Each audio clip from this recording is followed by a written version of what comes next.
Hi, and welcome to another Type with me. In this week's episode, I want to talk about objects, functions, and type narrowing. So imagine that we have, for example, this line of code. We have an animal, and that animal could be a cat or undefined. Well, TypeScript is telling us that, right? It implicitly says that it's a cat literal or undefined. So if we want to narrow it down, we can do animal, can check if it's defined, so not undefined, right?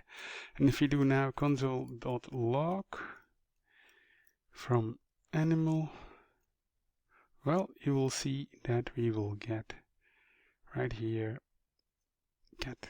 We know now that it has the type of literal cat, right? Well, bear with me, because TypeScript is also not perfect. If we going in the right kind of way that we did before, right? Animal here is just cat and not a string, right? So in this regard, if we are going to hover over, for example, apple, we would imagine that it would be 1, but you will see here that it says apple is a number, right? And it's not a 1. And it has good reasons to do so, right? So to make my story complete, TypeScript has primitives. So if we do something like this, let object, it can be a string, or let object can be a number, or it can be a Boolean, and these are primitive types, right?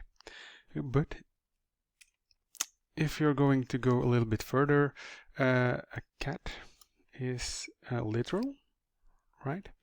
But 1 could be also literal, right? Or, for example, false could be literal, right? For example, if you now do console.log of object, you will see here that object is false, right? Directly having the value false. You can do false, right? And it has that value. And then we see here false. If we just remove that, you will see here that you get false, which is great. So if we now do this 1, and we say equals to 1, because that's the only value, you will see here that it has the value 1 there, right?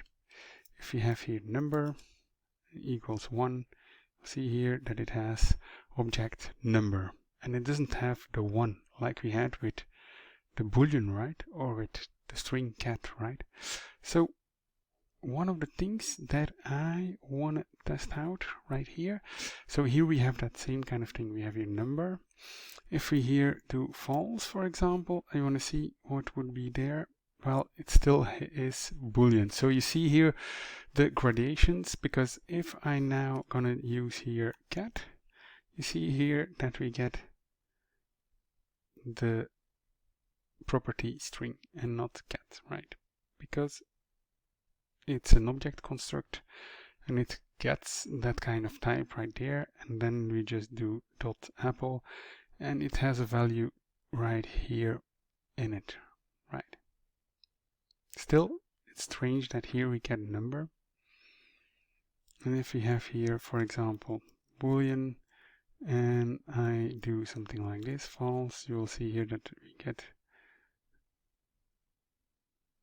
let object false, and here we say that object is a boolean, right? So it's a little bit strange, but okay, these caveats can happen within TypeScript. So the main reason why we see here string is because we can always change apple cat towards peer, right? And then of course apple is peer and not cat, right? So it's important to know that sometimes TypeScript compiler or TypeScript itself cannot know what it is, because it can be changed throughout your programming logic and throughout your program, and then it just says, hey, it's a string, right? But here, for example, that's Boolean, and here we say that it's false, and here, yeah, it is sure that it is the value of false and not of a Boolean, right? But again, it's strange to really understand that, but if I read a little bit through the lines of TypeScript, it says that it will be given the primitive if it doesn't know by sure that it can be changed or is changed at all, right? So if we change this back to a number, right, again, you'll see that just a number, right? But we can very easily change that with type narrowing. So if we do something like this, you will see then that apple is 1, right? But also there it's a little bit strange, because I'm going to show you that something can happen still with 1, with count.apples, right? Because it can still have some other value. So imagine that we have this kind of function. We have a log and mutate function, and then of course I'm gonna change this. Again, if you are here, it will be 1. Here again, it's a number, right? Because we are going to type narrowing it down to a 1. And again, apple would be 1. And then we can say log and mutate to counts. And then again, if I now use that one right here, it's still a 1, right? So it's a little bit strange, but still is a 1. But you see here that our data will be +1 and our apple would be 2, right? But we don't get here a 2, we get here a 1. So this is also a very interesting one. So if we have type narrowing and we have a function, and then we say we want to have something like this, and we put here counts.apple, right? You will see that it's a number again.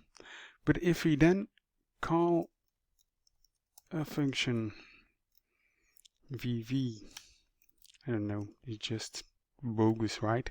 But we have something like this, and then I say counts.apple.